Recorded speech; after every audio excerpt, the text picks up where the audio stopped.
নবনীতা চৌধুরীকে আমরা চিনি অনেকেই। দীর্ঘদিন তিনি সাংবাদিকতা করেছেন বিভিন্ন জায়গায়।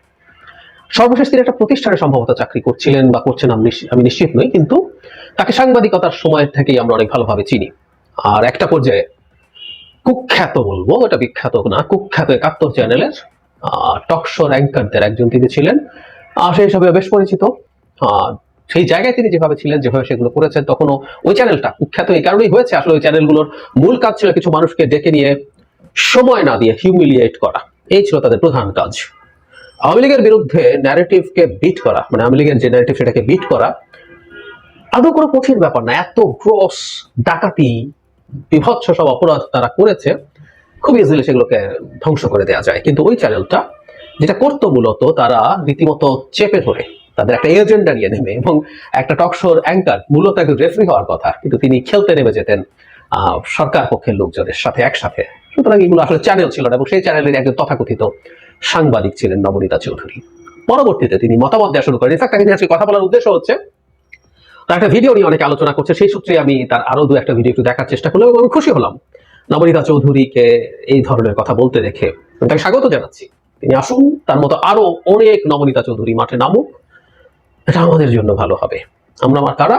আমরা যারা শেখ হাসিনার পতন এবং পালিয়ে যাওয়ার জন্য কাজ করার চেষ্টা করেছি, এবং তার পতন এবং পালিয়ে যাওয়ায় সেলিব্রেট করেছি, তাদের জন্য একটা অসাধারণ ব্যাপার। রাষ্ট্রের কল্যাণের জন্য নবনীতা চৌধুরীদের মাঠে নামা দরকার। এরকম মাঠে আরো দু একজন নামছেন। আমি গতকাল শেখ হাসিনা হরতাল আহ্বান সম্পর্কে আরেকজনের কথা নাম না বলেই বলেছিলাম, এরকম আসছে, আরো আসুক, আমরা এটাকে ওয়েলকাম করি।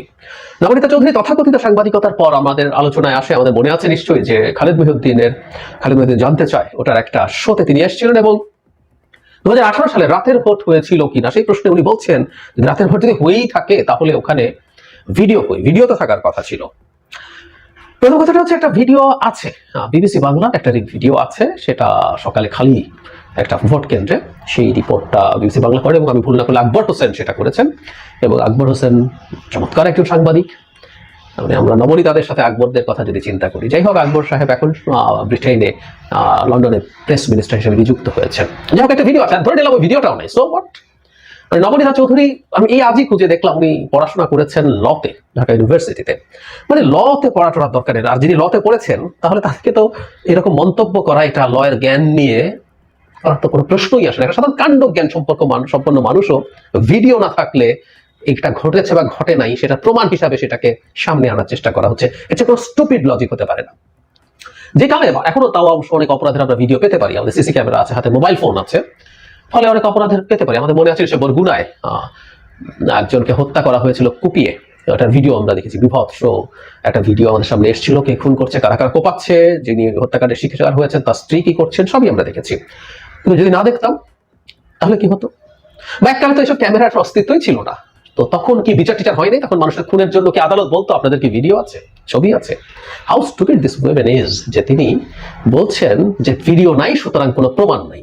একটা বিচার ব্যবস্থা, কোনোদিন যদি বিচার হয়, আমরা 18 সালের বিচার করব, এবং আমরা প্রচুর সাক্ষ্য প্রমাণ নিয়ে আসতে পারবো, ওগুলোর ভিত্তিতেই মানুষের ফাঁসি হয়, সম্ভব সেটা লিগাল প্রসেস, জুডিশিয়াল প্রসেস এভাবেই কাজ করে। কিন্তু তিনি সেটা যুক্তি দিয়ে বাহবা নেওয়ার চেষ্টা করলেন।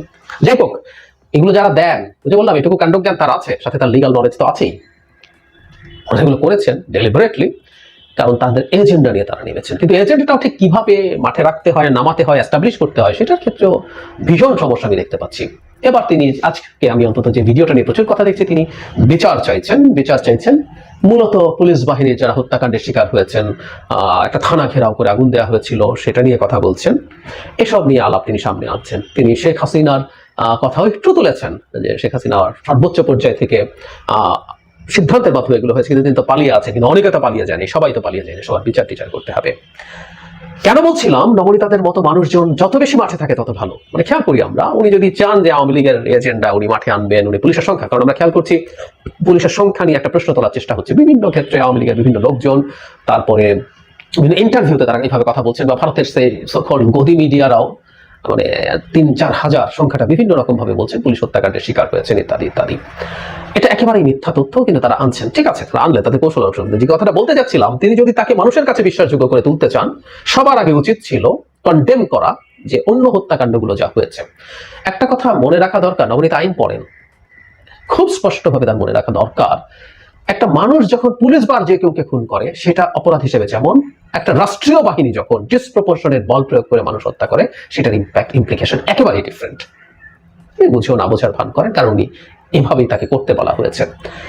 প্রচুর ভিডিও আছে, তো এই কয়েকদিন আগে যাত্রাবাড়ির একটা ভিডিও পাবলিশড হলো, এটা এত ডিস্টার্বিং, আমি কয়েক সেকেন্ড দেখে আর থাকতে পারিনি।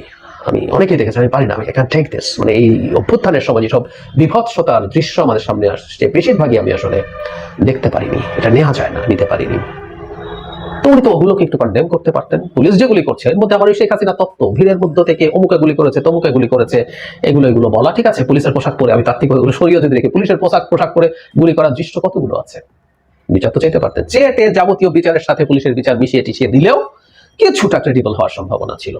এগুলো হলো কোনো না কোনো ভাবে এক ধরনের যুক্তি বা প্রমাণ। এরপরও আমরা তাকে বিশ্বাস করতাম কিনা সেটা ডিফারেন্ট আলোচনা, কিন্তু কিভাবে আপনি আপনার ন্যারেটিভ তৈরি করবেন, আপনার যে হিডেন এজেন্ডা আছে সেটা এস্টাবলিশ করবেন, সেটা একটা লিস্ট প্রসেস আছে।